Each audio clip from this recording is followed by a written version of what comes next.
I'm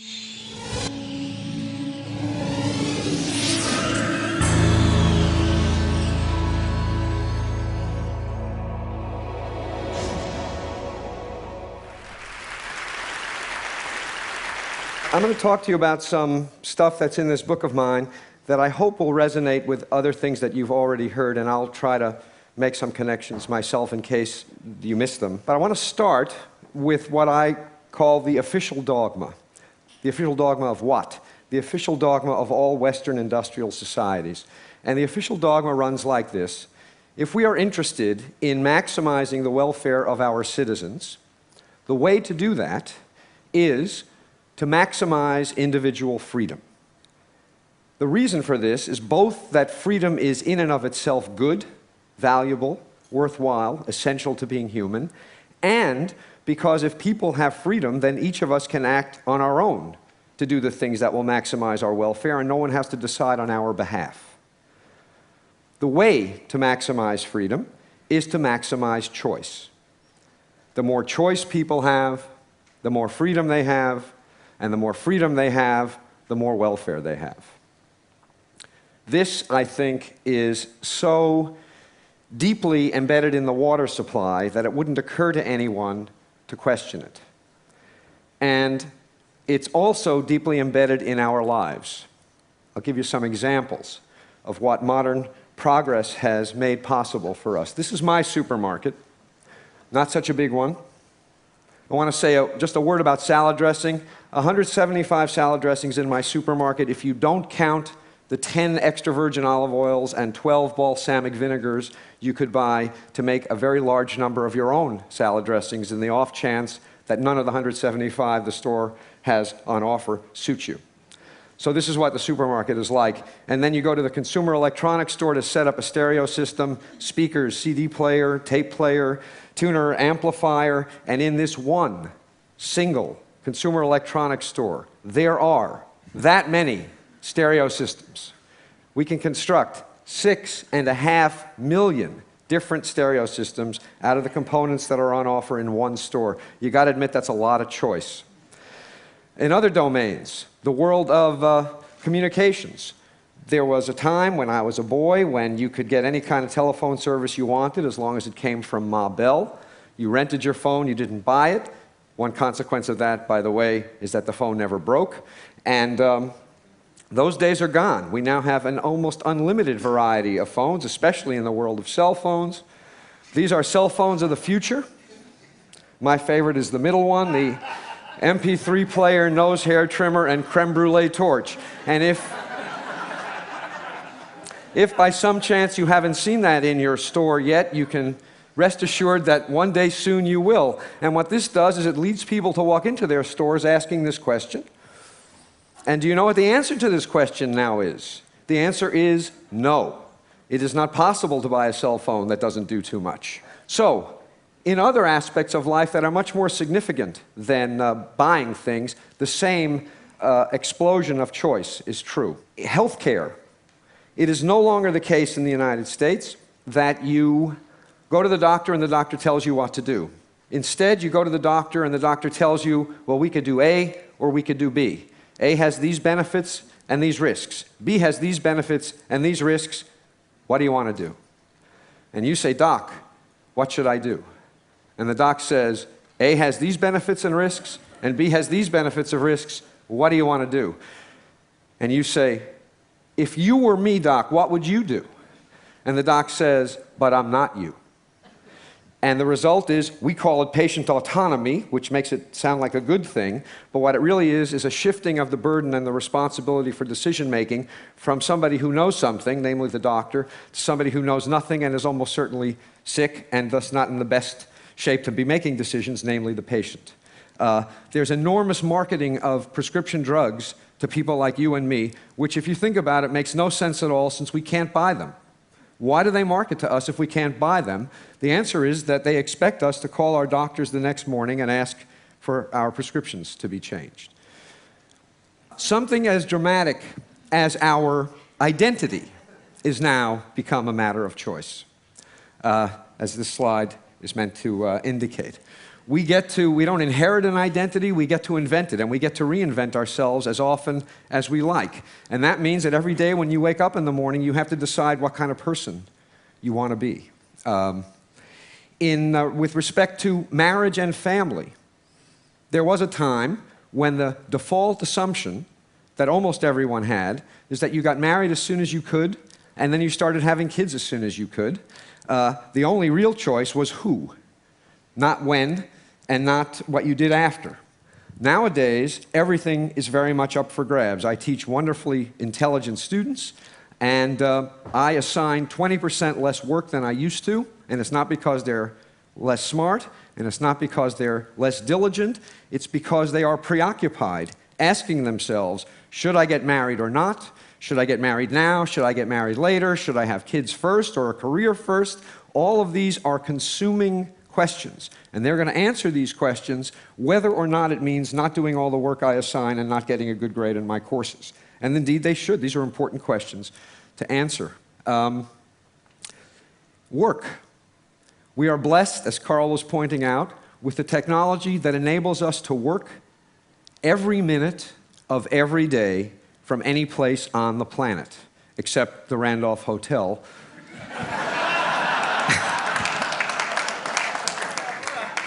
There is one corner, by the way, that I'm not going to tell anybody about where the Wi-Fi works. I'm not telling you about it because I want to use it.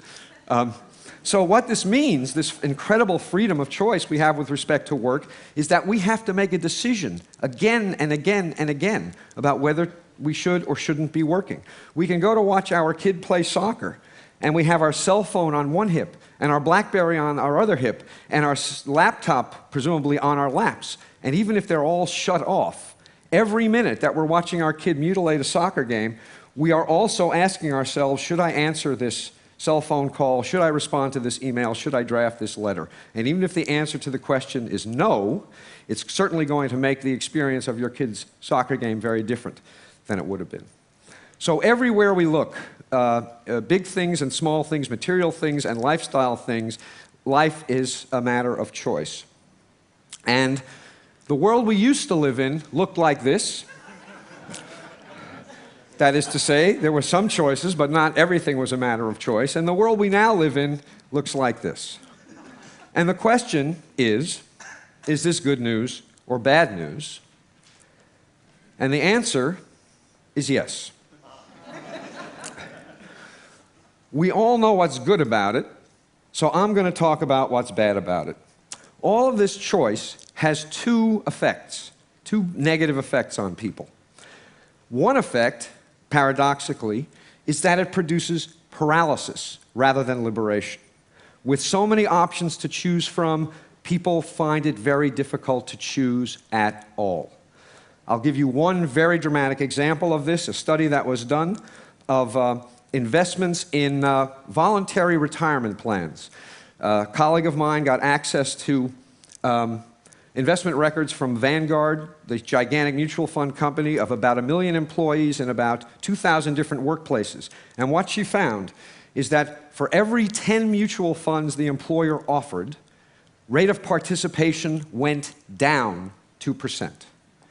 You offer 50 funds, 10% fewer employees participate than if you only offer 5. Why? Because with 50 funds to choose from, it's so damn hard to decide which fund to choose that you'll just put it off till tomorrow, and then tomorrow, and then tomorrow, and tomorrow, and tomorrow, and of course tomorrow never comes. Understand that not only does this mean that people are going to have to eat dog food when they retire because they don't have enough money put away, it also means that making the decision is so hard that they pass up significant matching money from the employer. By not participating, they are passing up as much as $5,000 a year from the employer, who would happily match their contribution. So paralysis is a consequence of having too many choices, and I think it makes the world look like this.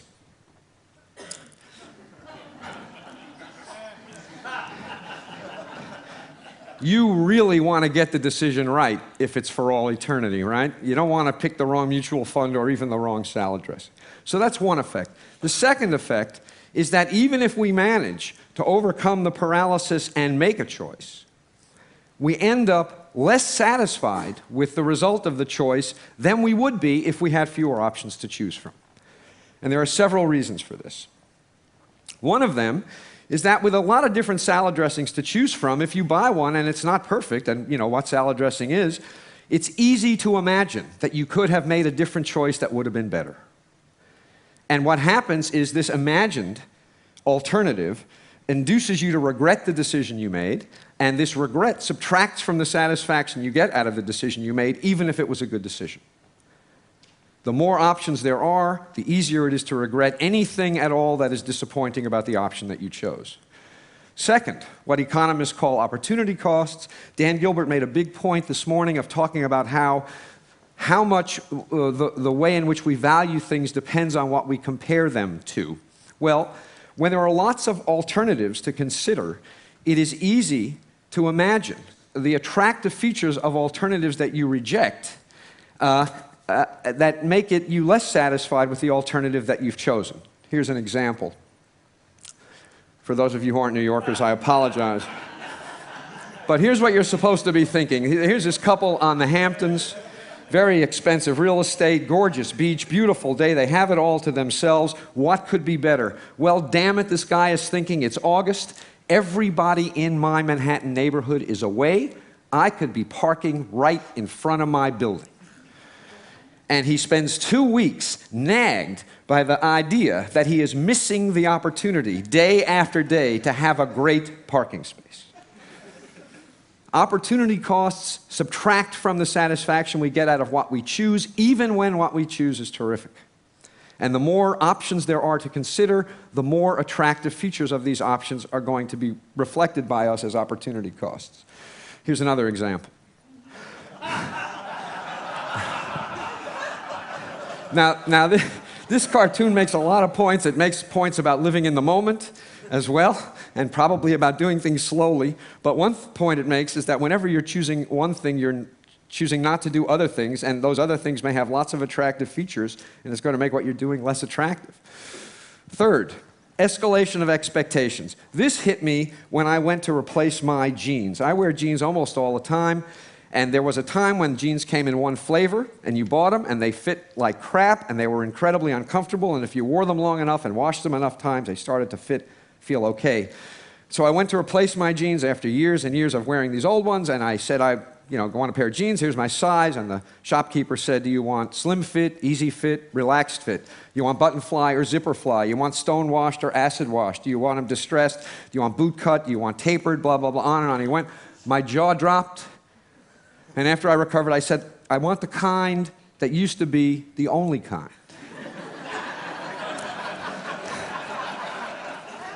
He had no idea what that was. So I spent an hour trying on all these damn jeans, and I walked out of the store, truth, with the best fitting jeans I had ever had. I did better. All this choice made it possible for me to do better. But I felt worse. Why? I wrote a whole book to try to explain this to myself. The reason is, the reason I felt worse is that with all of these options available, my expectations about how good a pair of jeans should be went up. I had I had no particular expectations when they only came in one flavor. When they came in 100 flavors, damn it, one of them should have been perfect. And what I got was good, but it wasn't perfect. And so I compared what I got to what I expected, and what I got was disappointing in comparison to what I expected. Adding options to people's lives can't help but increase the expectations people have about how good those options will be, and what that's going to produce is less satisfaction with results, even when they're good results. Nobody in the world of marketing knows this, because if they did, you wouldn't all know what this was about. The truth is more like this.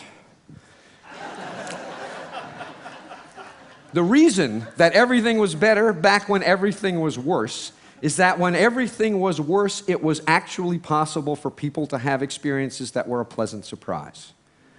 Nowadays, the world we live in, we affluent, industrialized citizens, with perfection, the expectation, the best you can ever hope for is that stuff is as good as you expect it to be.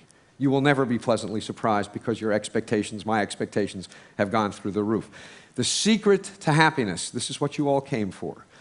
The secret to happiness is low expectations.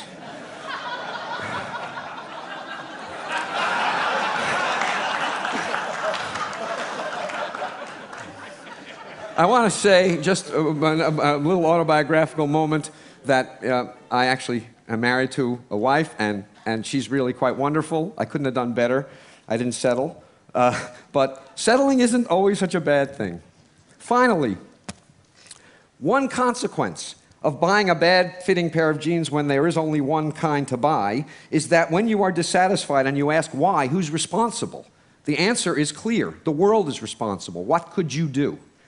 When there are hundreds of different styles of jeans available, and you buy one that is disappointing, and you ask why, who's responsible, it is equally clear that the answer to the question is you. You could have done better. With 100 different kinds of jeans on display, there is no excuse for failure. And so when people make decisions, and even though the results of the decisions are good, they feel disappointed about them, they blame themselves. Clinical depression has exploded in the industrial world in the last generation. I believe a significant, not the only, but a significant contributor to this explosion of depression and also suicide is that people have experiences that are disappointing because their standards are so high, and then when they have to explain these experiences to themselves, they think they're at fault. And so the net result is that we do better in general, objectively, and we feel worse. So, let me remind you, this is the official dogma, the one that we all take to be true, and it's all false. It is not true. There's no question that some choice is better than none, but it doesn't follow from that that more choice is better than some choice. There's some magical amount, I don't know what it is. I'm pretty confident that we have long since passed the point where options improve our welfare. Now, as a policy matter, I'm almost done. As a policy matter, the thing to think about is this. What enables all of this choice in industrial societies is material affluence. There are lots of places in the world, and we have heard about several of them, where their problem is not that they have too much choice, their problem is that they have too little. So the stuff I'm talking about is the peculiar problem of modern, affluent Western societies. And what is so frustrating and infuriating is this. Steve Levitt talked to you yesterday about how these expensive and difficult to install child seats don't help. It's a waste of money. What I'm telling you is that these expensive, complicated choices, it's not simply that they don't help. They actually hurt. They actually make us worse off.